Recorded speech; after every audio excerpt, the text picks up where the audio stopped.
মানিকগঞ্জের হরিরামপুর উপজেলার ধুলসুরা চর। মনে হচ্ছে সৃষ্টিকর্তা নিজ হাতে অপরূপ সৌন্দর্যে তিল তিল করে গড়ে তুলেছে এই চরটি।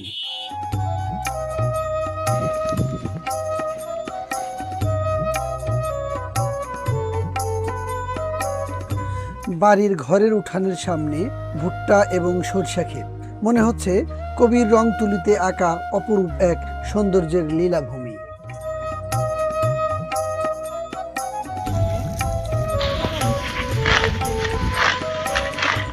মানিকগঞ্জ, ফরিদপুর এবং ঢাকা এই 3 জেলার কেন্দ্রবিন্দুতে পদ্মা ও যমুনার ভাঙনের ফলে সৃষ্টি হয়েছে এই ধুলসুরার দুর্গম চর। এই চরের বুকে আকাশ মেশে মন হারায় দূর অজানা এসে, নদীর ঢেউ গুনগুন সুর তোলে, একা বসে থাকি সব কিছু ভুলে, বাঁশের বাঁশিটা উদাস সুরে ডাকে, মন ভরে যায় এই নীরবতাকে। নদী ভাঙনের চরম বাস্তবতা মেনে তারা আজ দুর্বিষহ জীবন নিয়ে অতি কষ্টেই দিনাতিপাত করছে। সব কিছু ভুলে বাঁশের বাঁশিটা উদাস সুরে ডাকে, মন ভরে যায় এই নীরবতাকে, শান্তি খুঁজে পাই চরের এই কিনারায়, চরের এই কিনারায়। নদী ভাঙার পর আমার এখন বর্তমানে কিছুই নেই। আমি মাইসের বাড়ি থাকি। চলে কিভাবে? মালিকা লাইয়ের চালায় যেভাবে চলি, নিজে কর্ম করে খাই। মানে আপনি এখন কোন ঘরে থাকেন? এই রাস্তায় তো যে কোনো সময় আমার মনে হয় কত 3 হাত জায়গাও নাই এই ঘরটা ভেঙে যাওয়ার জন্য যথেষ্ট। 3 হাতও নাই যতটুকু আমি প্রিয় দর্শক আপনাদেরকে দেখাচ্ছি, দেশবাসীকে জানাচ্ছি এবং আমাদের এমপি মহোদয়কে জানাচ্ছি। দেখেন 3 হাত দূরত্ব নাই, এই হচ্ছে নদী আর এই হচ্ছে তার ঘর। এই অবস্থায় ভেঙে যাওয়ার জন্য একটা মানুষ তৈরি, অথচ সে। আপনি কেমন আছেন এই পরিবেশে বলেন দেখি? আপনারা দুইজনেই কষ্টে আছেন। কষ্টে আছেন, আমরা দেখি, আমি দেখে বুঝতে পারতেছি আপনারা খুব খারাপ অবস্থায় আছেন, খুব বাজে হালে আছেন, কিন্তু তারপরেও কিছুই নাই। এখন আপনার আর ফুপু যে যেভাবে থাকেন এ ভয় নাই, যে কোনো সময় নাই। দেখছেন আপনারা কোথায় দাঁড়িয়ে রয়েছেন প্রিয় দর্শক, দেখতে পাচ্ছেন নদীর একবারে মাঝখানে 6 ইঞ্চি দূরে দাঁড়িয়ে রয়েছে। ভেঙে পড়ে গিয়ে যে হাত পা ভেঙে যাবে, এমনকি মরে যেতে পারে, এমন ভয়ও তাদের নাই। পড়ে যাওয়ার পরে হাত অলরেডি ভেঙে গেছিল, আর এখন আর পড়ে গিয়ে আর ভাঙার ভয় নাই।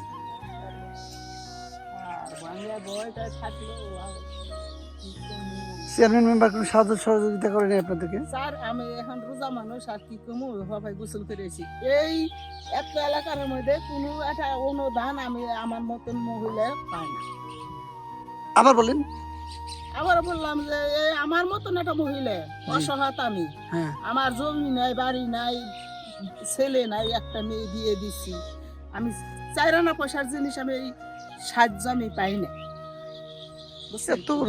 মানে একদম বাস্তব, একদম বাস্তব। না বলে আমি লিখিত দিয়ে দেবো, আইডি কার্ডের নাম্বার টাম্বার সব কিছু দিয়ে দিব যে আমি কোনো অনুদান পাই নাকি। আপনার কথা শুনে আমি একদম মানে থমকে গেলাম আর কি। মানে আমি আমার বলার ভাষা হারাই ফেলছি। মানে এত কিছু হয়ে যাইতেছে। খালি শুধু একমাত্র বিরাটের একটা গরু দিছিল, তাই পাইলে আল্লাহ আমারে কিছু পয়সা দেয়, সেই পয়সা দাম ছিল। ওই যখন বাসাত আছে দাঁড়াবে এখানে দাঁড়াবে। এই হচ্ছে আপনার বাড়ি না? এই হচ্ছে রান্নাঘর। মানে নদী থেকে ঠিক 4 হাত থেকে 5 হাত দূরে আপনার রান্নাঘর, আর এইখানে হচ্ছে কি আপনার একটা গরু থাকে, এটা আপনার রান্নাঘর। প্রিয় দর্শক, নদীর ভাঙন থেকে 3 হাত দূরে এই 2জন মহিলা যাকে নিয়ে আমি দাঁড়িয়ে আছি, মানে এদের তো দেখার কেউ নাই। এই দেখেন, এই তার ঘরের অবস্থা দেখা একটু, এই তার ঘরের অবস্থা, এই তার রান্নাঘর, আর এই যে আমি দাঁড়িয়ে আছি এখান থেকে নদীর ভাঙন থেকে আমি করবো না, মানে এখান থেকে 3 হাত দূরে তার ঘর। যে কোনো সময় নদীতে ভেঙে যেতে পারে, কিন্তু এদেরকে তারপরেও কেউ দেখার নাই। সমাজের কাছে আমার প্রশ্ন, দেশের কাছে আমার প্রশ্ন, এইভাবে আর কতদিন? আপনাদের কাছে আমি প্রশ্ন রেখে গেলাম, এইভাবে আর কতদিন? এই লোকটা বলতেছে আজ পর্যন্ত সে কারো কাছ থেকে 2 টাকার সাহায্য পায়নি। আপনি পাইছেন? না এরা নাকি 2 টাকার সাহায্য সহযোগিতা বানাই, এদের পাশে কেউ দাঁড়াই নাই। আমার আবারও প্রশ্ন, আপনাদের কাছে আমার জানার খুব ইচ্ছা, সমাজে আপনারা যারা যেখানে থাকেন, যেখানে থেকে জীবন যাপন সুন্দরভাবে করেন, কোন আশায় কি করবেন? টাকা পয়সা, গাড়ি বাড়ি, ধন সম্পত্তি কি করবেন? এদের পাশে এদেরকে কেউ দেখেন না? এদেরকে কি কারো চোখে পড়ে না? কেউ কি এদেরকে সাহায্য করবেন না? দুনিয়ায় কি কেউ নাই এদেরকে সাহায্য করার মতো? আপনাদেরকে আমার খুব মানে ভিতরটা ফেটে যাচ্ছে যে আমি আপনাদেরকে একটু সাহায্য করার মতো কোনো মানুষ আজ পর্যন্ত পান নাই। নদীর ভাঙা পিছনে রেখে আমি দাঁড়ায় দাঁড়ায় কথা বলতেছি। প্রিয় দর্শক, আসলে কিছু বলার নাই, বলার ভাষা হারাই ফেলছি। তো আপনাদের কাছে দয়া চাই, সাহায্য চাই, অনুগ্রহ করে এদের পাশে থাকবেন, একটু দয়া করে এদের পাশে থাকেন, দেখেন জীবনটা এদেরকে কিছুটা হলেও পরিবর্তন করা যায় কিনা। আমার বিনীতভাবে অনুরোধ, আকুল আবেদন, এই যে যে মা সকলরা আছে, এই যে মানুষ, এদের কিচ্ছু নাই, কিচ্ছু নাই।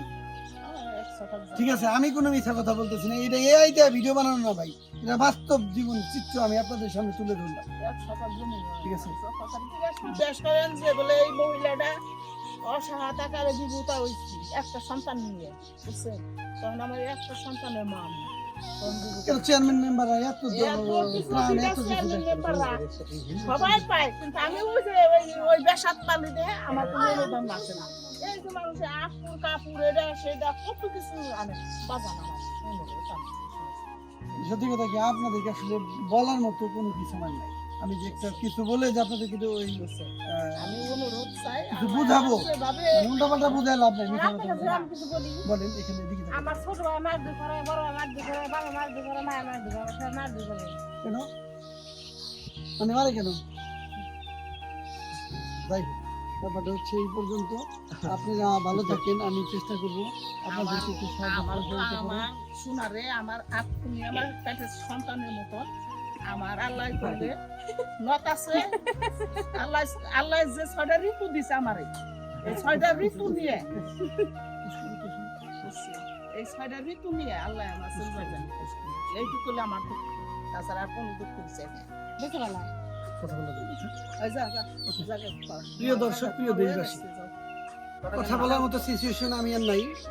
বাস্তব জীবনের সাথে যুদ্ধ করে যারা এইভাবে এই পর্যন্ত চলে আসছে, এদের জন্য আমি চেষ্টা করবো কোনো কিছু করার জন্য, যদি পারি, আল্লাহ যদি দয়া করে সাহায্য করে তবেই সম্ভব। আর আমার এই ভিডিও থেকে আমি বিদায় নিব। আপনারা যদি এখানে যেভাবে থাকেন না কেন, আমার ভিডিও দেখে যদি মনে হয় কাউকে এই অসহায় মানুষের পাশে দাঁড়াবেন, আমার মোবাইল নাম্বার দেওয়া থাকবে, আপনারা সাহায্য করবেন।